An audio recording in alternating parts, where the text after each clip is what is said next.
Hi, it's Dorette Noorhasan, and welcome back to the Modern Parenthood Podcast. Today, I'm excited to have Dr. Andrew Sun visiting with us again to talk about various treatments for male infertility. So, Dr. Sun, welcome back to the show. Thank you. It's great to be back. This podcast is meant to provide information on reproductive health. It does not establish a physician-patient relationship, and we would urge you to contact your treating provider regarding your care.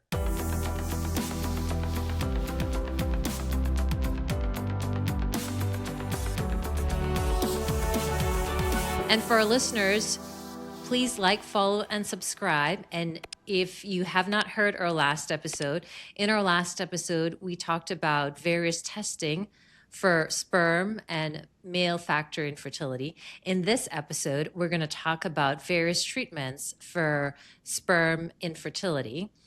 But before we get to the treatment options, I want Dr. Sun to tell us a little bit about himself and what he does and his training.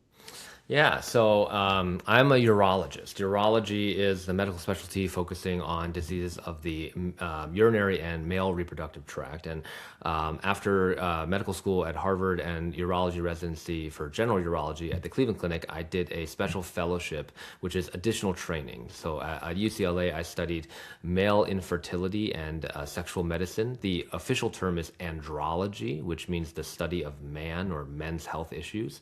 And so my practice completely focuses on all disorders of sexual and reproductive health for men. So that's testosterone, that's erectile dysfunction, sexual dysfunction, and a large portion of it is male infertility as well.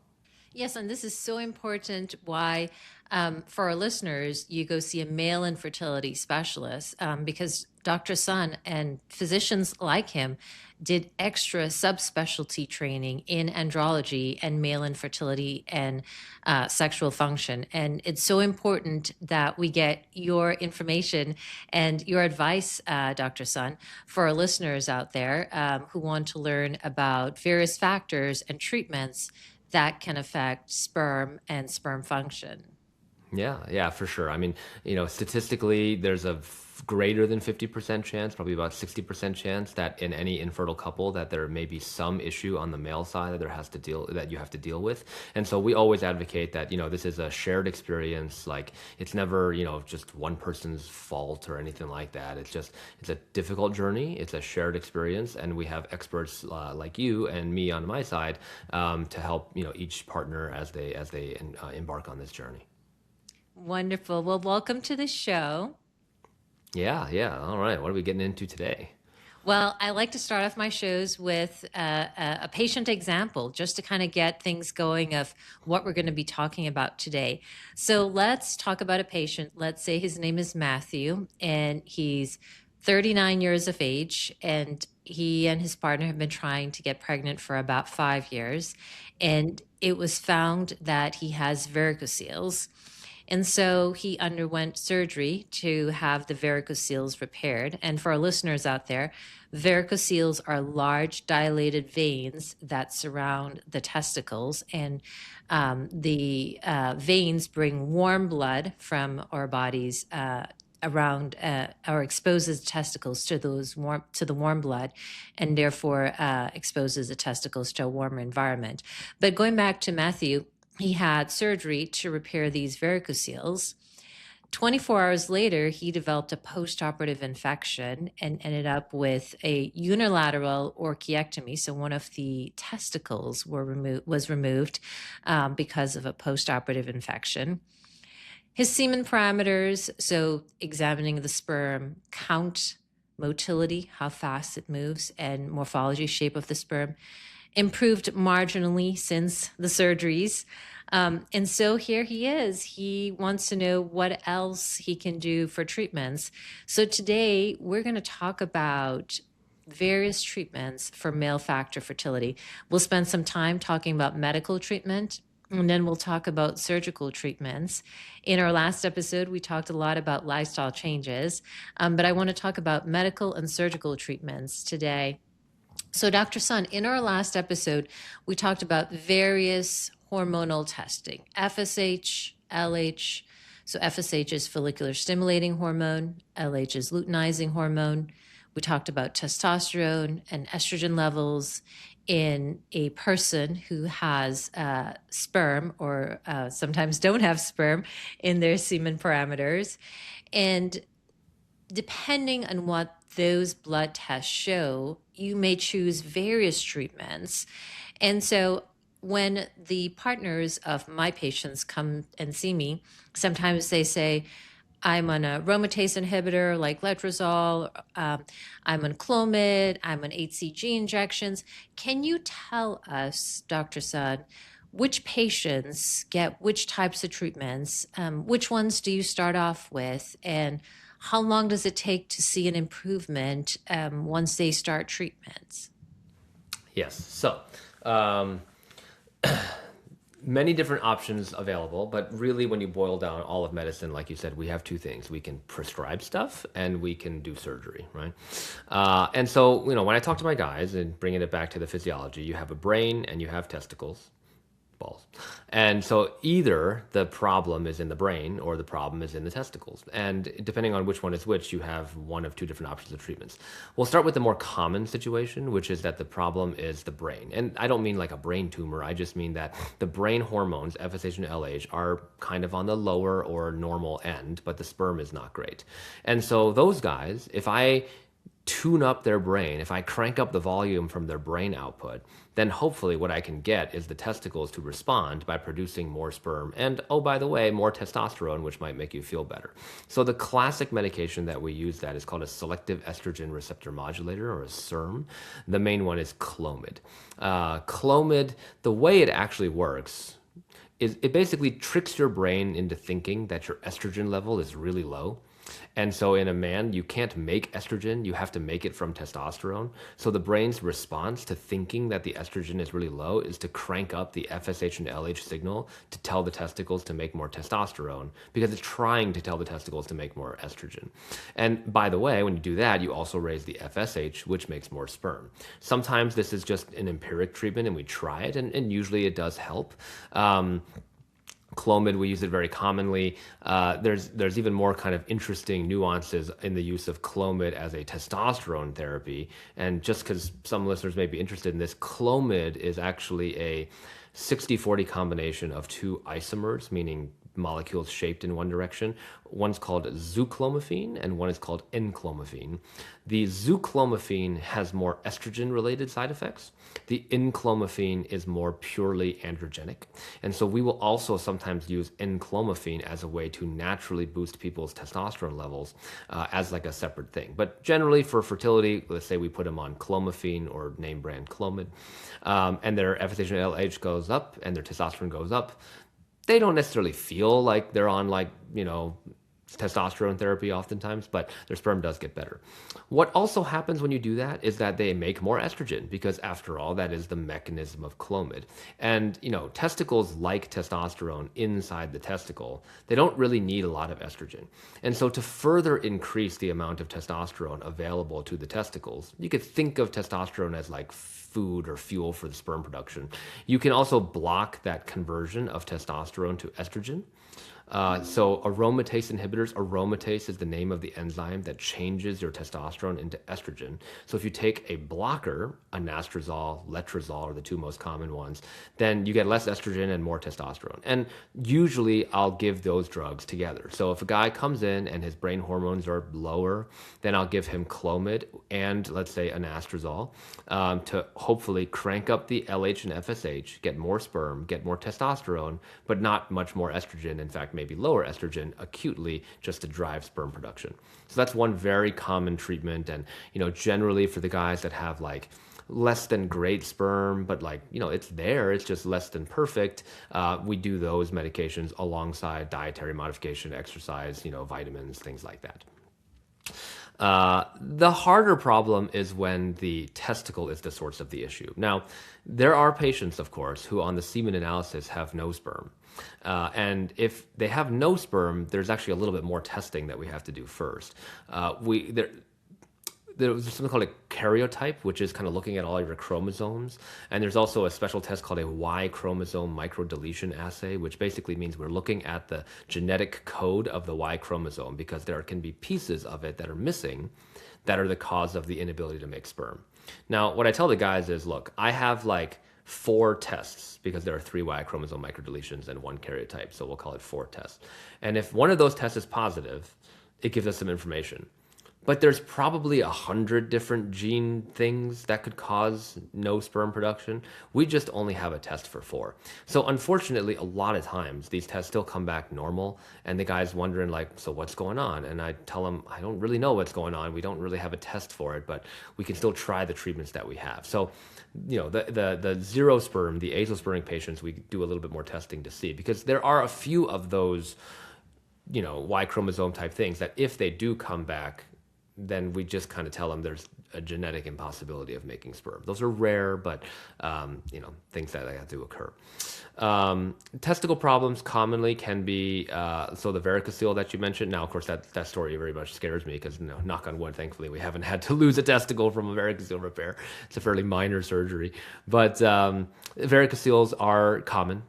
They're vein collections around the scrotum that are dilated and make the testicle basically hot, and testicles don't like to be hot. Now, almost probably 15% of men have varicoceles, and not all of them are infertile. In fact, most of them aren't. So I tell people varicoceles can do 3 things. They can cause pain, they can cause decreased fertility, and they can cause nothing. And if they're causing nothing, then don't worry about it. It's not cancer. It's just, let it be.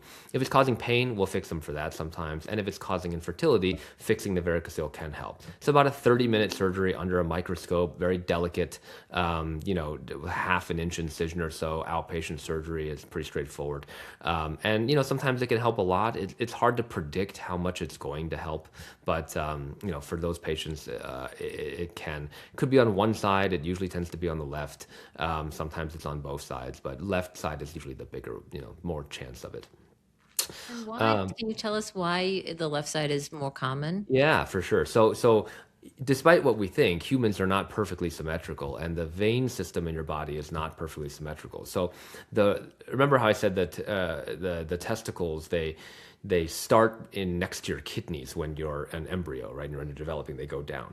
Well, the right-sided testicle vein drains directly into the big vein in the center of the body called the vena cava. That's like the major highway that runs down the entire center of the body. The left side actually drains into the left kidney vein. The left kidney vein is smaller than the big vena cava, which means the amount of pressure in that vein is greater. So the backflow pressure of the blood trying to come back from your left testicle is higher than the one on the right, which means the blood can pool down in the veins of your left testicle. So it's like 95% more common to get a varicocele on the left side. So much so that historically they would tell you that if you just had a right-sided varicocele, you have to look for a kidney tumor or something. That's basically been disproven. But 95% of the time, it's the varicoceles on the left is the bigger one. It's very interesting how that works.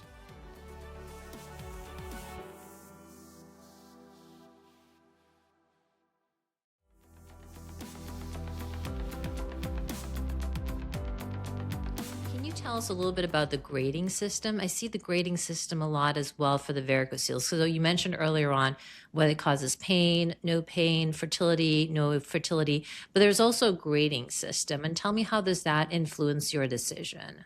Yeah. So the grading system is, we call 1 to 3, and it's a little subjective. So 1 is you can only feel the varicocele, the veins pop out when the patient valsalvas. Valsalva is pushing out your abdomen like you were having a bowel movement, or basically straining, bearing down, right? So you bear down, the veins below your stomach, in your scrotum dilate, and then you feel it, that's a grade 1. If they don't need to bear down and you already feel it, that's a grade 2. And if you can literally see it through the skin of the scrotum, you pull down the testicle, the pants, and you're like, whoa, there's some stuff in that scrotum, that's a grade 3. Now, the data here is imperfect. It's not, again, a perfect correlation between grade 1s affect the sperm less than grade 2s and 3s. But in general, that trend is there. So, I am much more likely to advise fixing a varicocele in a specific type of patient. And that patient has a bigger varicocele, let's call it grade 2 or grade 3. That patient is younger, or more specifically, his spouse or wife or partner is younger, because the varicocele repair will take 6 to 9 months, even a year, to have like the full benefit from it. And if they're both already like 39, I'm just going to tell them we should just do IVF. And ideally a patient that like is okay with having a surgery that's going to be a little bit sore for a few weeks and like that kind of thing. That's probably part of the reason why the data on varicocele repairs is not perfect, because when you stratify it out and just look at the really big, ugly varicoceles, the effect is more noticeable, right? When it's like sometimes like grade 1, maybe, I'm not sure, we'll fix it anyway because we got to try something, like, yeah, maybe it wasn't really the varicocele in the first place. It also depends a little bit, I think, on how long it's been there. And so this is actually an interesting debate in the urology community between adult andrologists and pediatric urologists. The pediatric urology guidelines say don't fix the varicocele until the testicles have become a different size. The adults are like, if they're already a different size, then the damage is already done. You should fix it earlier so that you don't get infertility later. But probably as an artifact of the way that we see patients, the pediatric urologists stop seeing the patients at like age 18, so they're not following the long-term fertility outcomes. So we are definitely more aggressive about fixing varicoceles when we see a size discrepancy, especially in younger guys. So I have a lot of patients that are like 19, 20. The varicocele's not bothering them yet. The pain isn't bothering them much. They're not having kids right now, but I can already tell they're like a little bit different and it's a big varicocele. I'll sometimes tell them, you should probably fix this so that you don't accumulate another 10 years of damage before you decide to have kids or something. That's a very nuanced point, but varicoceles are interesting. And does the varicoceles recur? I mean, so if you fix it today, 10 years from now, will they start to dilate up again? Is that a problem? It happens. It's a low rate, with microsurgical subinguinal varicocelectomy, which is the most sort of elite, I guess, way of fixing it, which is how we do it in fellowship. The recurrence rate's about 2%. It's mostly if you missed a vein. With radiological embolization, so you can also fix these varicoceles by embolizing them through the vein. The recurrence rate's a lot higher. It's probably 10 to 15%. So I usually, now I'm biased because I'm a surgeon, but we also have an interventional radiologist that works in our practice. So we offer both therapies. Embolization is less invasive. It's also less complete. So generally our practice has been that we start with the surgery. And if there is a recurrence, then we do the embolization as a spot treatment for the one vein that's come back.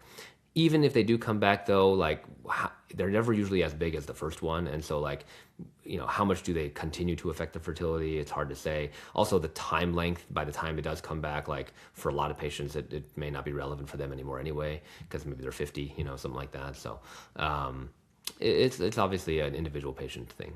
Do some of these men sometimes still need medical treatment? We talked about Clomid and Anastrozole, or even HCG. Can you tell our listeners a little bit about HCG, and do some of these men with varicocele repairs eventually still need medical treatment? Unfortunately, yes. Even if the varicocele repair doubles or triples the sperm, if you were starting at 1 million and you tripled it to 3 million, that's still kind of low. So you might still have to add other things to it. Sometimes it's sort of an all-in-one, and you can either do them stepwise or you can do them all at the same time, depending on your time horizon and how aggressive you want to be. So on the medical side, we had talked about Clomid and which raises LH and FSH together, and anastrozole. HCG, human chorionic gonadotropin, is an injectable substance, very expensive injectable substance, that for all intents and purposes is LH in a bottle, right? So FSH is directly the sperm producing hormone. LH is the testosterone producing hormone. So LH in a bottle, HCG, can be used in a variety of ways. You can use it as a form of testosterone boosting, but it's a very expensive and laborious way to do testosterone boosting when you have other methods. You can use it while you're taking testosterone replacement therapy to preserve your testicular size. And a little bit, I really stress, a little bit of preservation of fertility, but not, I don't want people to think that oh yeah, if I take testosterone and HCG, I'll be perfectly fine. You'll just be 10% less, or 10% less bad, right? And then, so we commonly use HCG as a part of a recovery protocol. So when we're taking guys off of testosterone and their testicles have shrunk over time, we put them on some HCG for a little bit to kind of rapidly jumpstart the testicles back into action to get them to grow again. So that's very useful. But and then there are sort of exotic scenarios. There are a few rare brain conditions in which part of the brain that produces the FSH and LH, called the pituitary gland, is missing, or it's being crushed by like a tumor or something. It's something called Kallmann syndrome, where they're literally missing that part of the brain. Well, they don't make really any FSH and LH, so you have to give them the FSH and LH. And luckily, you can take FSH in an injection, and you can take LH in an injection. It's complicated, it's expensive, but you can do it. And so those are the situations in which we would use injectable HCG and like recombinant FSH injections as well. Fantastic. And we've talked now about medical treatments. We've talked about varicoceles and varicocele repairs. I want to talk a little bit about a vasectomy, previous vasectomy. I see this all the time. Man gets married in his early 20s. He has 2-3 kids. He has a vasectomy, and the marriage gets dissolved. And now he's 45, meets his second wife, and wants to have children with the new spouse. And they're deciding, should I go and have my vasectomy reversed? Should I just do IVF with testicular sperm extraction, where we would take the sperm directly from the testicle? Can you tell us your counseling with this couple? Who should get the vasectomy reversal? Who should just go straight to IVF? What is your thought process when this couple comes to see you?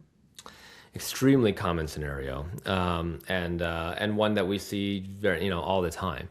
Interestingly, and this is just a point about vasectomies, I did a research paper when I was in residency about vasectomy regret, we called it. And, there are, when I was in training, and even to this day, there are urologists who won't perform vasectomies on patients that don't have children, right? They're like, oh, you're too young, you might change your mind. I always had like a problem with that, because I didn't think it was right to put like your own moral judgment on like, your performance of this procedure. And so when I looked at the vasectomy regret data, it's about 6% overall. 99% of that 6% previously had children. Almost none of the patients who had vasectomy regret were the patients that did not have children. In other words, like, there are some people that just don't want to have children, and they stay that way.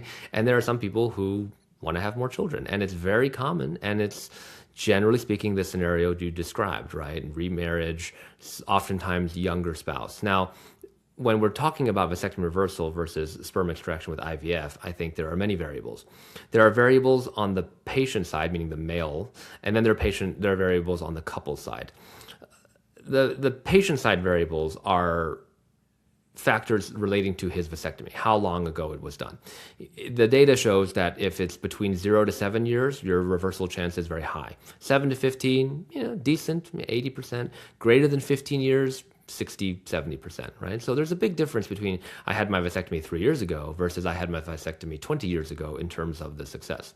The surgery is arduous. It's very difficult. It's 3 to 4 hours long. It's under a microscope. The sutures that we have to use to reconnect the vas are many times thinner than a strand of hair. And so it's this very, very complicated surgery. It can be quite expensive because usually insurances do not cover this particular surgery. And then it's a question of, what does success mean, right? And I think this is the biggest point that I stress with patients.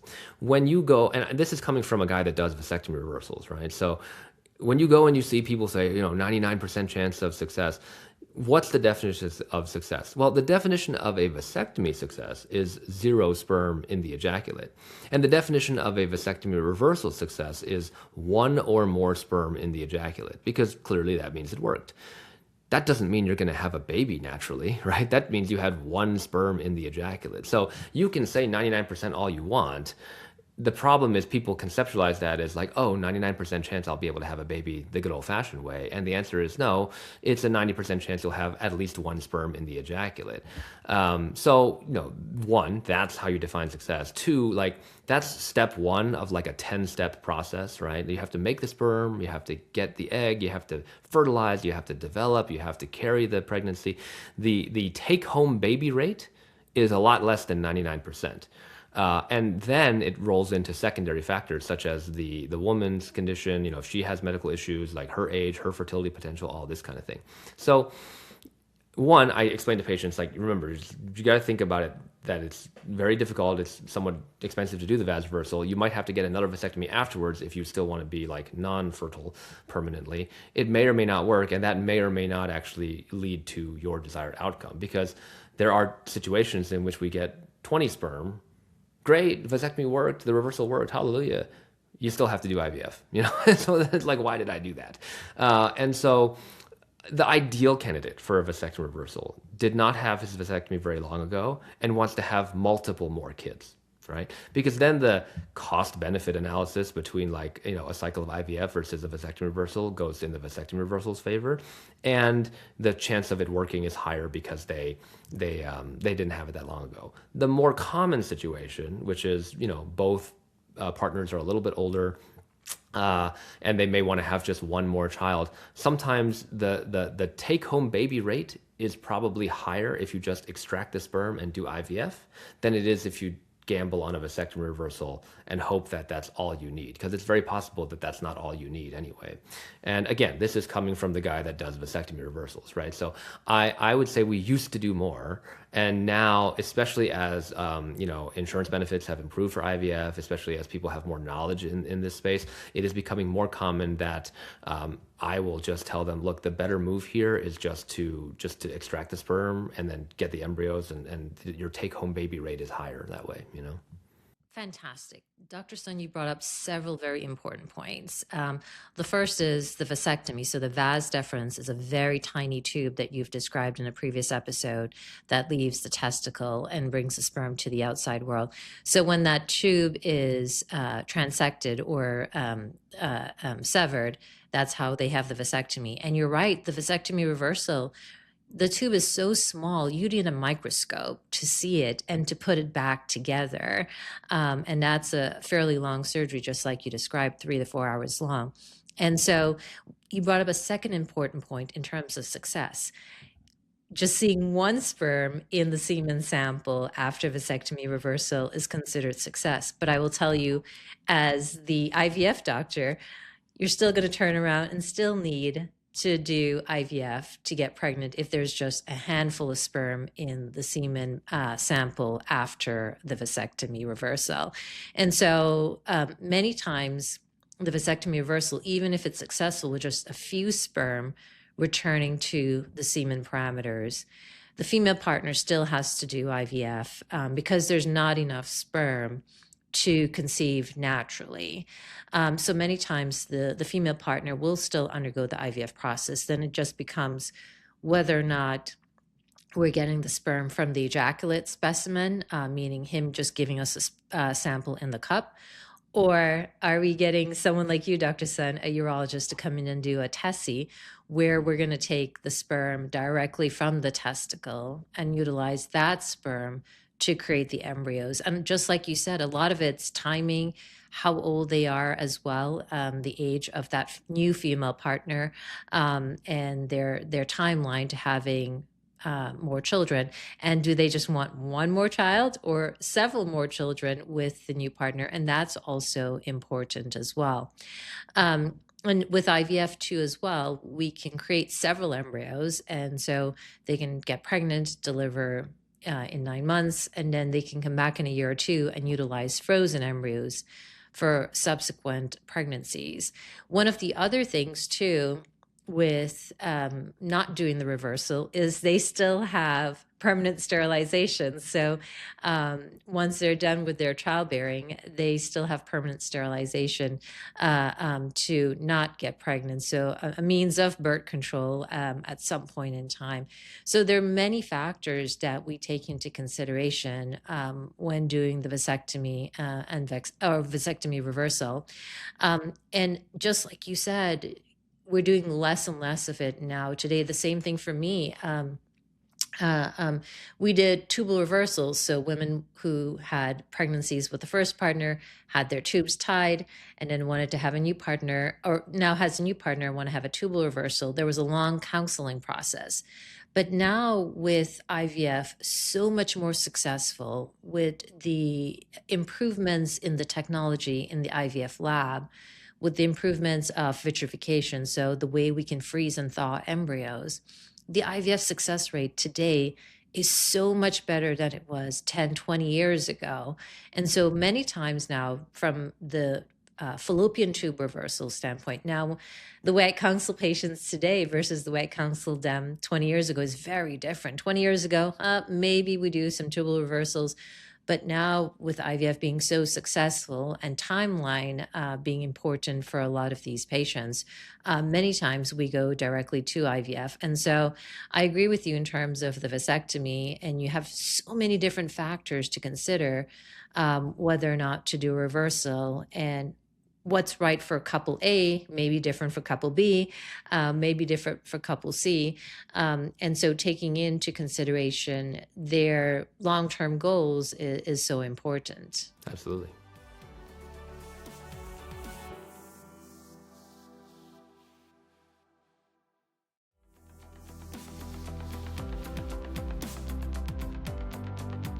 And then, so one of the things we just talked about is TESI. So if, let's say, this couple did not do a vasectomy reversal and went to TESI, so TESI is testicular sperm extraction.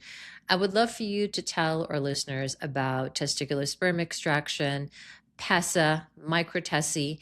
What are these surgical procedures? What do these surgical procedures mean in a simple case in someone who has great sperm, just had a vasectomy in the past, but that's it? What do these procedures mean for someone with oligosteatoteratospermia, so OATS, low sperm count, low sperm motility, low sperm morphology, and for someone with complete azoospermia, and in various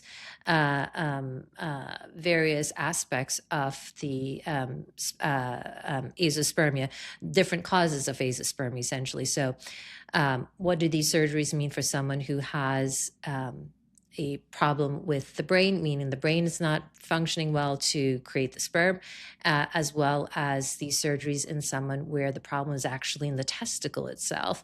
And are these surgeries helpful for those patients? So can you walk us through these various surgical options and what these surgical options mean for various patients with various diagnoses?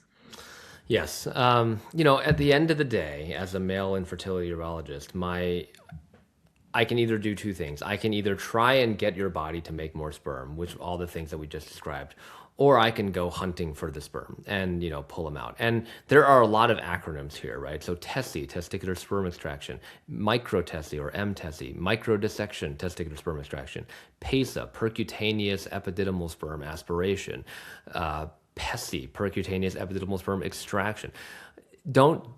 As the viewers, don't get lost in all the acronyms, because they're all basically the same thing. They're all, I somehow get inside the testicle and take stuff out, right? The differences are, do I use a needle or do I open it? And do I use a microscope or not? I mean, that's really the difference. So I would say that there's really one or two surgeries that I do. We'll call it three. I mean, there's more, but we have varicocele repair, we have vasectomy reversal, and we have sperm expedition, hunting, extraction, whatever version of it is. Now, if the guy is post-vasectomy, right, and we know he has kids and we presume that he has, great sperm, you can do a very simple percutaneous epididymal sperm extraction sometimes, which is you just grab the sperm out of the epididymis. You can do that in the testicle. You can cut open a little tiny window. We can make up a term, call it a minimally invasive testicular sperm extraction, like a 3 millimeter window, and just grab some testicular tissue. Sometimes the testicular tissue the sperm in the testicle are a little bit different than the sperm in the epididymis. The sperm in the epididymis, they have a hat, so they can penetrate the egg, and the sperm in the testicle are a little bit less mature, but that also means they're a little bit younger or fresher, and sometimes that difference can matter. There's a thing called oxidative stress and DNA fragmentation, and there's some thought that if you get the sperm really early, before it sits in the testicle for a while, then it's got a healthier situation. So, that kind of forms the thought process there. But really, they're all just ways of finding the sperm. So if the guy makes sperm, it's pretty easy, right? It should be a slam dunk. You should get in there and somewhere you just grab the sperm. The more common situation that we end up doing these things for are the azoospermic patients, so the ones who have no sperm. So the guys that don't make sperm in the semen analysis, you got to tell them, look, I cannot tell you with definitive certainty if you don't make sperm, cannot make sperm, have no possible way of making sperm, or if you make just a few and I could maybe find some, you're just not making enough to come out in a semen analysis. And we can use the labs and different things to try and maybe predict the possibilities. But at the end of the day, you can never say never, but you can pretty much only say, we're not sure, which means at the end of the day, you may just have to go hunting. And there are a variety, you can do biopsy and whatnot, which is basically the same thing. But you can imagine that if you don't know if they make sperm, then you have to cut the testicle open and hunt for the sperm. And that's really what a microtesty is. A microtesty is basically just a very, very, very detailed and thorough sperm hunting expedition under a microscope to try and find something in the testicle. Now, oftentimes these patients that don't make any sperm, they have smaller testicles. And so there's less real estate to kind of hunt for. And the common question that I get is like, how do you know when to stop hunting? And the answer is a little bit nebulous because you don't really know when to stop hunting, right? You could hunt the entire testicle away, but every time you grab a piece of testicular tissue to give to the embryologist to look for sperm, you're taking what's left of their testicle away, which means the factory that produces testosterone and everything is also going away.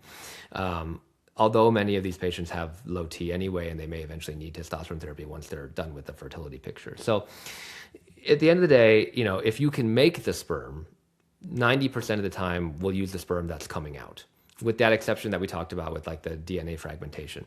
If you can't get the sperm out, either because retrograde ejaculation, meaning you actually ejaculate backwards, which can be seen with diabetes, non-ejaculation or anejaculatory orgasm, which means you don't ejaculate at all, which can happen from certain spinal cord injuries and things like that, vasectomy, which is a very classic obstructive cause, or unknown some genetic thing you're not sure of, then you go hunting. You go hunting some way, and we can just classify it as you make a hole in the scrotum and you go and look in the testicles for sperm, and you see what you get. And those are not difficult procedures from a surgical standpoint, but they are difficult procedures emotionally because there's a lot of hope, anxiety, anticipation. Oftentimes there's a lot of disappointments, at the end of it. And you just, that's the hardest conversation that I have with guys, because I really have no good way of telling them what we're going to see except to go and see. And then it becomes a question of how do we coordinate this? Do we do this first? Do we see what we got? Do we do it at the same time as IVF? What happens if we don't find anything? Like there's a lot of if-then nuances. So it's challenging, but we have the power to basically scan under a microscope all the parts of the testicle and just hope that we find something. Before doing that, we'll usually medically optimize them with those medications we just discussed.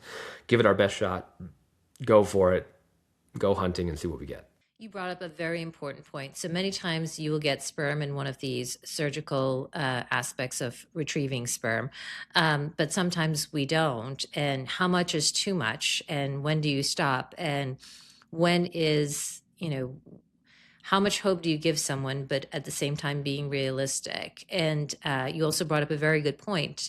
Do you do the testy, microtesty first before the female partner undergoes the IVF, or do I do them simultaneously? I'm putting the female partner through IVF, and the same day of her egg retrieval, you're retrieving or attempting to retrieve sperm.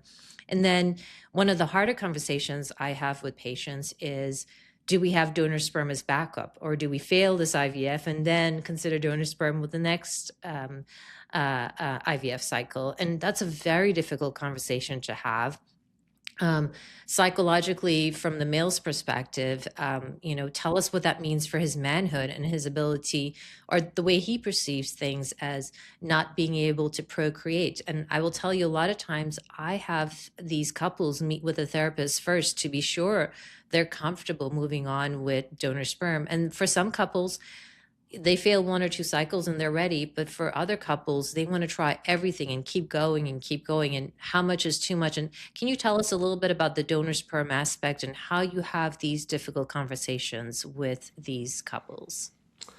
It's probably one of the most challenging parts of infertility, because of course it's always great and roses when everything works, but unfortunately in this field, sometimes it doesn't. And like you just said, we have couples that will kind of exhaust every opportunity, and because it's basically impossible for us to scientifically say that there's a 0% chance, there's always this like dangle of possibility. Now, I think over the years I've become more realistic because I've just seen it happen too many times where people like pursue it to the nth degree and it just, doesn't work out. And so, but at the same time, I have to always caveat the end of my letter, my end of my statements by saying like, hey, I can't say 0, but like there's a lot of factors working against us here.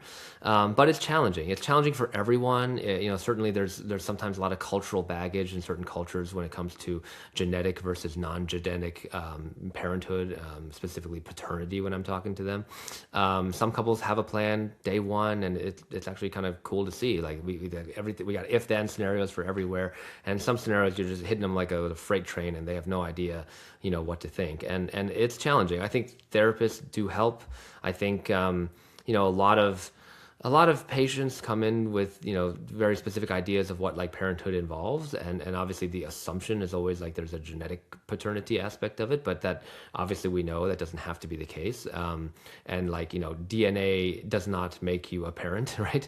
And so sperm donor is a conversation. It's challenging. I've had lots of interesting patients do it lots of very interesting ways.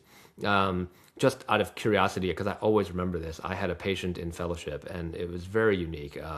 He had a traumatic accident, and so he couldn't have children, naturally. He actually lost both testicles.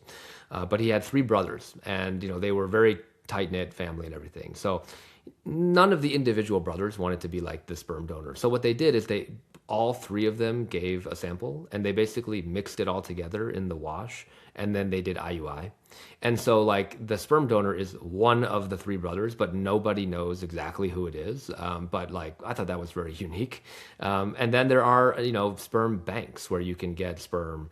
There's lots of different ways to kind of go about that. It's something that most people don't immediately think of, but once we're sitting with, as soon as I'll take it back. I start that conversation immediately. As soon as I get azoospermia, so no sperm, I will at least open the conversation to start thinking about that, because I at least want them to have it in their mind that that's a possibility and to start working through the scenarios of like what that means. We obviously have some work to do and we have things to try, but I always want the patients to know every potential outcome that there is. But like you said, it's a hard one. Yeah, and I'm glad that you have these conversations early on. So we start to, what I call, plant a seed in their air that, hey, this could happen at some point, and things are looking lower and lower in terms of the prognosis and chances of getting sperm in these surgical methods for certain patients with azoospermia.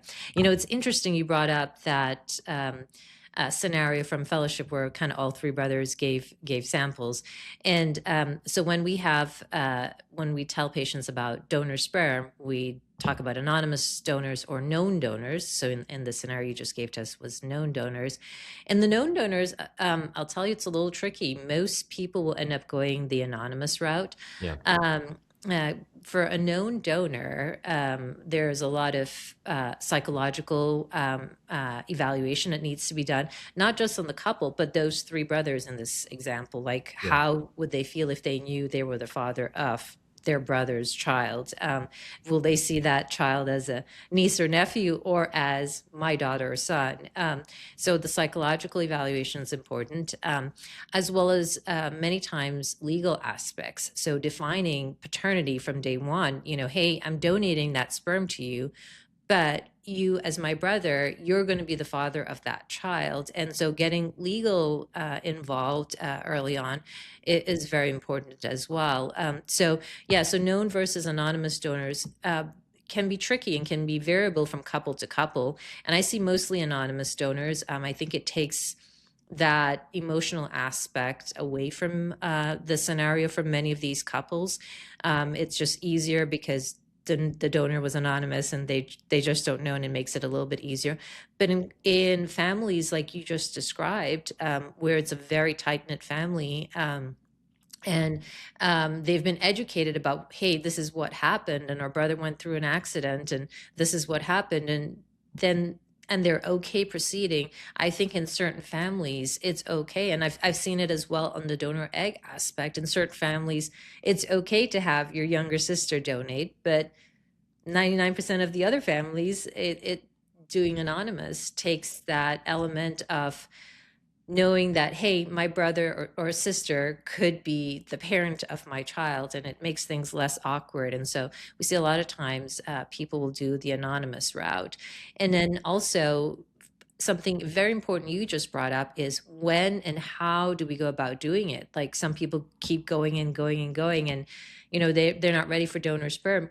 And sometimes I tell them, let's try it first with your cycle and see what happens. Sometimes I say, hey, if I feel like the couple's kind of ready for this, I'll say, I'll talk about donor sperm, and let's purchase a vial of donor sperm and have it as backup. So let's say we don't get any sperm at the time of the testicular sperm extraction. Maybe we utilize the donor sperm for fertilizing the eggs. And then in some couples where they've done IVF before using testicular sperm, it goes back to what you said. There's something about you getting some sperm, but are you getting good sperm that's capable of creating a good embryo and is essentially a live birth? I mean, ultimately, we're looking for take-home baby rate, to have a baby to take home.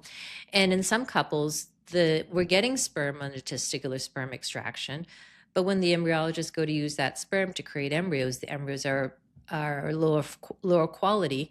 And in those couples, I say, oh, well, we'll do the testicular sperm extraction and we'll get sperm, but how about we consider fertilizing half the eggs with the testicular sperm and half the eggs with donor sperm, and that way we'll see if we get any embryos from either side.